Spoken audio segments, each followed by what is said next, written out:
disabled, they will say, so you hate all sports. What you're saying is you don't like any other sports except fucking chess. And, of course, you're not saying that. No. But if they can persuade people that that's what you've said... They can come and bomb your country. Then good, well said. Hello, caller, you're on Play Radio's Sunday Night Thing. Yeah!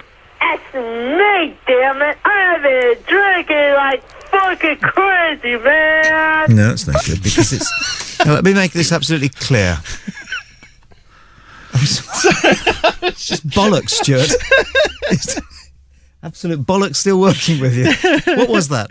I don't know. Exactly. But that's... Okay, that'll do. We've got... Let's lay out the Star Trek agenda, okay? I would like you three guys and listening, and this will work for you if you're podcasting because it's audio only, okay? Stuart, if you could prepare the little 2 or 3 minute package that I've put together, which is not, this is not Star Trek fans, the full and utter evidence, but this is just one small but utterly gobsmacking piece of evidence which by itself proves totally that the creators of Star Trek knew a great deal, the kind of amount that you'd only know if you were a supporter of the Ku Klux Klan. So take a listen. I'll tell you something right here and now. It may be hot tonight, but it's going to get hotter for a whole lot of people. This here little town's going to burn. What I mean, it's going to burn the conscience of the country and put forth a light that everyone and everybody's going to see and feel. This town I'm talking about, Caxton. The voice of the lead actor introducing himself to Southern townsfolk in a 1962 movie that film historians acclaim as almost documentary analysis of white supremacy and the Ku Klux Klan. It's called The Intruder, and it's generally reckoned to be the best ever portrayal of the Ku Klux Klan and the best ever performance by an actor as a member of the Ku Klux Klan. Now, I'm associated with the Patrick Henry Society, which is an organization dedicated to giving the people the truth. What I'm going to tell you is going to make your blood boil, because I'm going to show you that the way this country is going to go depends entirely and wholly and completely on you. You said it!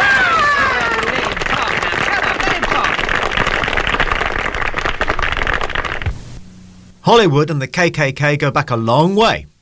The movie which established film as the new leading entertainment genre was the 1915 classic The Klansman, a celebration of the Klan.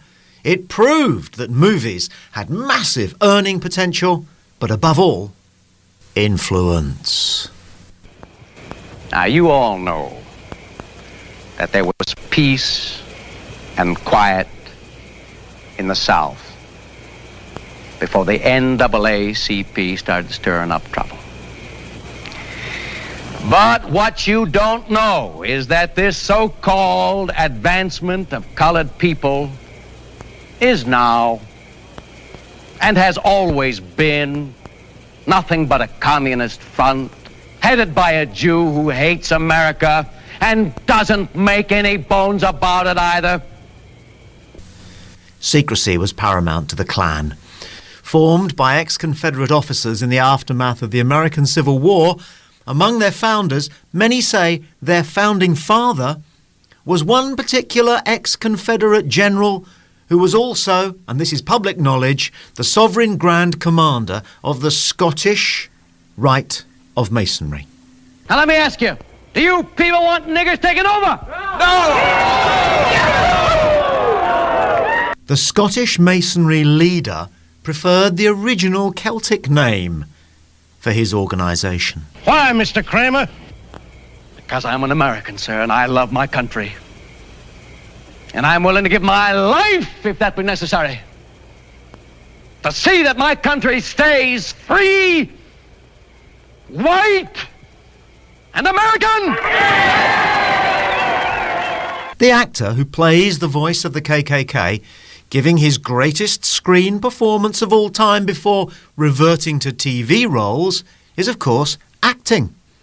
The views he expounds are not his, but there's massive appeal about his character to supremacists, especially as the character's downfall is not brought about by his racism, but by his strong sexual urges. Free, white, and American. The actor is, of course, William Shatner, Captain Kirk, the second captain on Star Trek. The founding father of the KKK was Albert Pike. The first captain of Star Trek was called Pike. The preferred name of the KKK, as far as Pike was concerned, was Kirk. Kirk, after the Scottish Mason's name for it. Pike, Pike. Kirk, Kirk. The actor best known for playing a KKK devotee, William Shatner. Coincidence? Yeah, right. I'm sorry, guys, but fuck me. Can that possibly be a coincidence? What possible explanation can there be for those coded names in Star Trek? Mm-hmm. The most important character is the captain. In the first episode, which they jettison, he has the same name. He's given the name Captain Pike, which is the name of the founder of the KKK. But they lose that actor. So they replace him with another actor who happens to be famous because he played very successfully a KKK mobster, and they give him another name. And what name do they choose? They choose the name that the man who founded the KKK used to describe the KKK, the Kirk. Pike used to talk, General Pike used to talk about his organisation, the Kirk. And the two first captains of Star Trek are Pike and Kirk. It's a little bit too... What? The foundations of it's so bloody obvious. Yep. It's almost stupid of them. But what, Stuart, you know your Star Trek. Did you know anything? Did you know any of that about Pike and Kirk? No. No. How could you? Well, without looking it up, no, you wouldn't. Without looking it up, did you know that about William Shatner and that role in The Intruder? We touched on it last week, but you heard some of it there. I mean, that is seriously raw stuff, isn't it? About niggers, and wanting an America that is free, white, and American. That was just a wee while before he was offered the role of Captain Kirk for Kirk re Ku Klux Klan. Yeah. And then all those Ks, and there's a load of other stuff as well. Mm. Now, come on, you guys are three intelligent men, and so is the listener.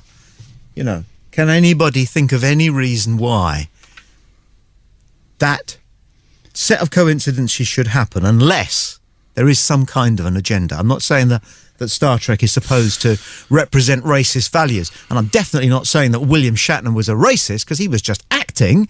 But on the other hand, there he is pitching up at the studios, totally imbued with this incredibly fascist, racist character. Let's take a quick Skype call. And Kirk never had sex with a black woman. Freaky aliens, 19-eyed broads, 15-armed chicks, 20-toed women, but never a black broad. You're learning something here. Conspiracy? You're learning something here, you Yanks. We're going to educate you if it's the last thing we do. Hey, man. Hey, Matt. What's up, man? Hello, mate. You all right? Hey, man. I heard maybe I offended you a little bit last week when I used the N-word. No, not at all. No, you know what? It's cool. It's cool. I saw it was a bad thing, so actually what I'm going to do as a result, I'm going to think of some more sensitive words to use when I refer to the N-word. I don't know, alligator bait, ape, Buffy, colored, coon, crow, gable. I won't use the N-word, though. I mean, jigaboo, Jimfish, Jungle Bunny, Kefir, Leroy, Makata, Monkey, but I won't use the N-word. Munt, Nignog, Nigor, Porch Monkey, Jungle Bunny, Spear Chucker, Sambo, but I won't use the N-word, okay? You've thought a lot about this, haven't you? Yeah, I really have been thinking, and I lost sleep over because I don't want to offend you. You're my boy, man. I mean, we don't ever see you on camera next to that